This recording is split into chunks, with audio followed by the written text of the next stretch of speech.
మీకు భయం వేయలేదా డైరెక్షన్? భయం వేసింది చాలా. Like there were a lot of depressing moments and చాలా బాధపడి తట్టుకోలేక ఏడ్చిన రోజులు కూడా ఉన్నాయి. సో అలాంటి సిచ్యువేషన్స్ చాలా ఉన్నాయి. కానీ మీకు చిన్నప్పటి నుంచి డైరెక్షన్ మీద ఇష్టమా, ఇంట్రెస్టా? అంటే ఫస్ట్ నుంచి రైటింగ్, డైరెక్షన్ అంటే సినిమాలు అంటే ఇష్టం బేసిక్ గా. డైరెక్షన్, యాక్టింగ్ అదంతా కాదు, సినిమాలు అంటే ఇష్టం. సినిమాలు చూడడం అంటే నాకు చాలా ఇష్టం అనమాట. సో ఇప్పుడు నేను నార్మల్ షూట్ లేకున్నా ఏమైనా వర్క్ చేస్తా అంటే మూవీస్ చూస్తా, వేరే ఫిల్మ్స్ చూస్తా అనమాట. So very big film lover. So direction and acting అంతా పార్ట్ ఆఫ్ ఫిల్మే కాబట్టి నేను దాన్ని వేరేగా చూసేవాడిని కాదు. సో ఫస్ట్ నుంచి డైరెక్టర్ అవుదామని ఉండేది. కానీ చిన్నప్పుడు లా ఉండేసరికి కొంచెం ఎవరైనా యాక్టింగ్ అని అన్న ఏడిపిస్తారు అది అన్న చిన్న భయంతో చెప్పలేదు అనమాట. చిన్నప్పుడు లావ్ అంటున్నారు కదా, ఎన్ని కేజెస్ ఉండేవారు? 96 కేజెస్ ఉండేవాడిని. 96 కేజెస్. ఇప్పుడు ఎన్ని కేజెస్? ఇప్పుడు 74, 75. అంటే బాగా డైట్ చేశారు మాట. డైట్, వర్కౌట్ అండ్ మెయిన్ కసితో అంటే సంథింగ్ ఏదో ఒకటి ప్రూవ్ చేసి చూపించాలి. మీకు సినిమాలు అంటే ఇష్టం కా? మీకు ఇండస్ట్రీ నుంచి మంచి సపోర్ట్ అయితే ఉండకపోవచ్చు అని నాకు అర్థమవుతుంది. అప్పుడు మీరు అంటే సపోర్ట్ అంటే పర్టికులర్ గా ఒక పర్సన్ నుంచి అట్లేం లేదు. కానీ ఫిల్మ్ చూసి లేకుంటే ఈ ఫిల్మ్ ప్రమోషన్ అప్పుడు నా ఫస్ట్ ఫిల్మ్ అప్పుడు లైక్ క్రిష్ జాగర్లమూడి గారు కానీ లైక్ గోపిచంద్ మల్లేని గారు, సో అలాంటి ఫ్యూ పీపుల్, ఆర్పి పట్నాయక్ గారు, సో వీళ్ళందరూ లైక్ వాళ్ళు సపోర్ట్ చేశారు ఫస్ట్ ఫిల్మ్ అప్పుడు. అంటే ఫస్ట్ లుక్ కానీ ట్రైలర్, టీజర్, సాంగ్స్కి సో వాళ్ళు లాంచ్ చేశారు. చూసి బాగుందని చెప్పేసి నాకు పర్సనల్గా తెలియకున్నా కూడా సో వాళ్ళు నన్ను పిలిచి లాంచ్ చేయడం, సో ఫ్యూ గుడ్ వర్డ్స్ చెప్పడము. సో ఫస్ట్ ఫిల్మ్కి అట్లా జరగడం చాలా రేర్ కదా. సో అప్పుడు అదొక చిన్న కాన్ఫిడెన్స్ అనమాట వాళ్ళ సైడ్ నుంచి. దెన్ ఇప్పుడు ఆ ఫిల్మ్ చూసే నాకు సెకండ్ ఫిల్మ్ 7 Hills సతీష్ గారు ప్రొడ్యూస్ చేస్తున్నారు.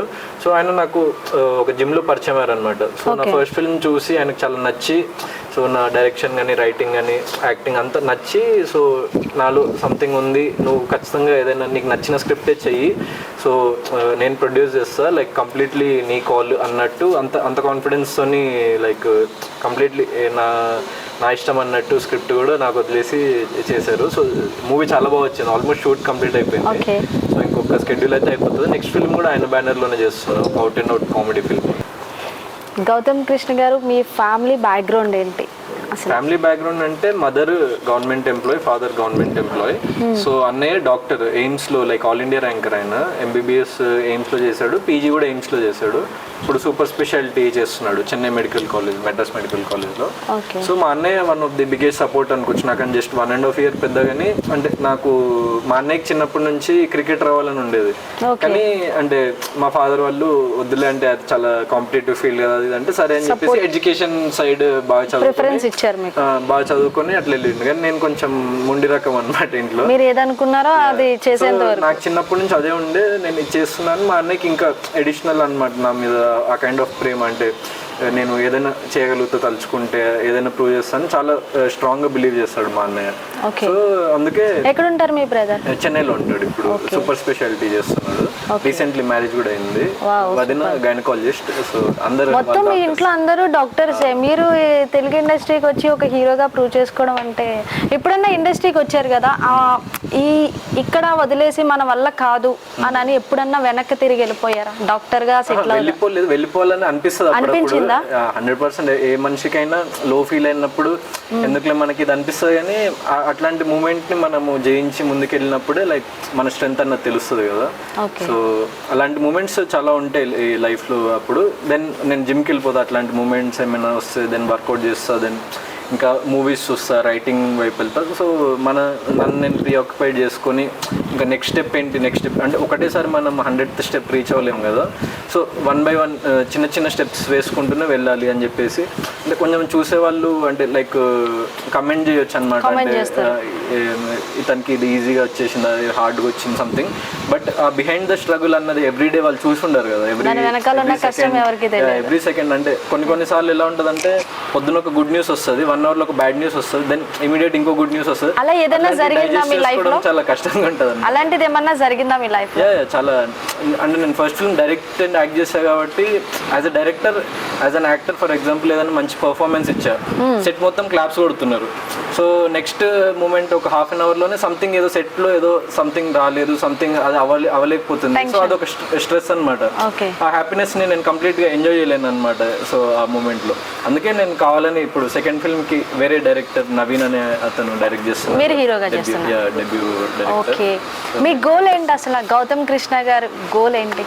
అంటే సంథింగ్ మన హయ్యర్ పర్పస్ లైఫ్లో ఏంటంటే మనం సంథింగ్ అవ్వడం కంటే సో నలుగురికి ఏదో రకంగా మనం ఎంటర్టైన్ చేయడం, ఉపయోగపడడం. అంటే యాక్టింగ్ ఎవ్రీథింగ్ చాలామంది ఏమనుకుంటారు, సెలబ్రిటీ అయిపోయాడు అది ఇది అనుకుంటారు, కానీ at the end of the day ఇది ఒక పీపుల్ సర్వీస్ లాంటిది కదా. అంటే ఒక నలుగురిని ఎంటర్టైన్ చేస్తున్నాం అంటే ఒక పర్సన్ అంటే ఒక నలుగురిని మనం వెళ్ళి హాయ్ అని చెప్పేసి అంటే వాళ్ళు హ్యాపీగా ఫీల్ అవుతున్నారు, వాళ్ళు ఫొటోస్ దిగుతున్నారంటే వాళ్ళ we're making some difference in their lifes. సో నేను అది స్ట్రాంగ్గా బిలీవ్ చేస్తాను. నేను ఆ మోటోతో ముందుకెళ్తాను కాబట్టి వేరే ఏమైనా బ్యాడ్ కమెంట్స్, నెగిటివ్ కమెంట్స్ వచ్చినప్పుడు పట్టించుకోను. ఓకే, అలా నెగిటివ్ కామెంట్స్ ఏమైనా వచ్చాయా మీ లైఫ్లో? నెగిటివ్ కామెంట్స్ ఎక్కువ వస్తాయి కదా ఎప్పుడైనా. అవునా, ఏంటా నెగిటివ్ కామెంట్స్? అంటే లైక్ చాలా వస్తాయి. అంటే ఇట్లా నీకు ఈజీగా వచ్చేసింది, అందరి వల్ల అందరికీ రాదు కదా అట్లాంటి ఆపర్చునిటీ అనడం. ఏం కష్టపడకుండా అని అనుకుంటారు, కానీ దాని కింద చాలా బ్యాక్ ఎండ్ చాలా కష్టం అండ్ ఎవ్రీడే అది చూస్తుంటారు కదా. మన జస్ట్ ఇది ఫ్రంట్ లైన్ లో చూస్తారు. అలా నెగిటివ్ చేసే అన్న వాళ్ళకి మీరు ఏం చెప్తారు? నెగిటివ్ గా మాట్లాడినారు అట్లాంటి విషయాలను నేను అంత హార్ట్ కి తీసుకోను. జస్ట్ వాళ్ళకి తెలియదు కదా నా గురించి అని చెప్పేసి లైట్ తీసుకుంటారు. ఓకే, ఏదో క్వశ్చన్ అడిగా అనుకున్నాను. ఎస్, గౌతమ్ కృష్ణ గారు, మీకు కాబోయే అమ్మాయి ఎలా ఉండాలి? నాకు కాబోయే అమ్మాయి ఇప్పుడు కాదులేండి, మీరు చేసుకున్నప్పుడే. ఒక సినిమాలో డైలాగ్ ఉంటుంది కదా, ఎలాగా? అలా ఇలా అని రిక్వైర్మెంట్స్ అన్ని లేవండి, జస్ట్ అమ్మాయి అయితే సరిపోతుంది. సో అంత పెద్ద రిక్వైర్మెంట్స్ ఏం లేవా సార్? ఒకవేళ అప్లికేషన్ ఏమైనా పెట్టుకోవడానికి ఉంటుందా? అదే మీరు అప్లికేషన్ నింపి ఈ సేవా కేంద్రంలో వేస్తే డైరెక్ట్ నాకే వస్తుంది. సార్ మామూలుగా లేరు. గౌతమ్ గారు, ఇప్పుడు మీరు సెట్లో ఎలా ఉంటారు? అందరితో జోయల్గా ఉంటారా, లేకపోతే లైక్ సీరియస్గా ఉంటారా? మోస్ట్లీ అంటే జోవియల్గానే ఉంటా, ఎక్కువ మూడ్లో ఉంటా. సెట్ పర్టికులర్ సీన్ మూడ్లో ఉంటా అనమాట. ఎమోషనల్ సీన్ అయితే కొంచెం ఐసోలేటెడ్గా ఒక్కనే కూర్చొని దాని గురించి ఎట్లా చేద్దాం అది ఏదైనా ఆలోచించడం. లేకపోతే కామెడీ సీన్ అట్లయితే అందరితో నార్మల్ జోక్స్ వేసుకుంటాం. ఎక్కువ పంచులు వేస్తారేమో కదా సార్? పంచులు అంటే ఫ్రెండ్స్ ఆటోమేటిక్గా పడిపోతాయి కదా. ఆటోమేటిక్గా అది ఆపోజిట్ పర్సన్ బట్టి ఉంటుంది. నాకు అర్థమైపోయింది. ఎందుకంటే ఓకే గౌతమ్ కృష్ణ గారు, ఇప్పటి వరకు మీ బ్యాక్గ్రౌండ్ అలాగే మీ పర్సనల్ లైఫ్ అన్నీ తెలుసుకున్నాము. బిగ్ బాస్ మీద మీ ఒపీనియన్ ఏంటి? It's a very good show. అంటే ఒక చాలా మంది అప్కమింగ్ వాళ్ళకి ఒక మంచి ప్లాట్ఫామ్ లాంటిది బేసిక్గా.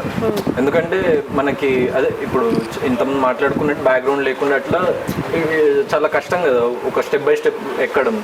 సో అది కూడా ఒక వన్ ఆఫ్ ద స్టెప్ అని నేను బిలీవ్ చేస్తాను అనమాట. అంటే కొంచెం మంది అప్కమింగ్ యాక్టర్స్కి సో అది కరెక్ట్ వేలో వాళ్ళు యూటిలైజ్ చేసుకోగలిగితే ప్లస్ అవుతుంది, లేకపోతే కరెక్ట్ వేలో యూటిలైజ్ చేసుకోలేకపోతే నెగిటివ్ కూడా అయ్యే ఛాన్స్ ఉంటుంది. So it's a very good show actually. అంటే ఒక అప్కమింగ్ పీపుల్కి అయితే అది మంచి ప్లాట్ఫామ్ అనుకుంటాను. అందరు వేరే వాళ్ళ గురించి నాకు తెలియదు. ఓకే, నా పర్సనల్ ఒపీనియన్. ఓకే.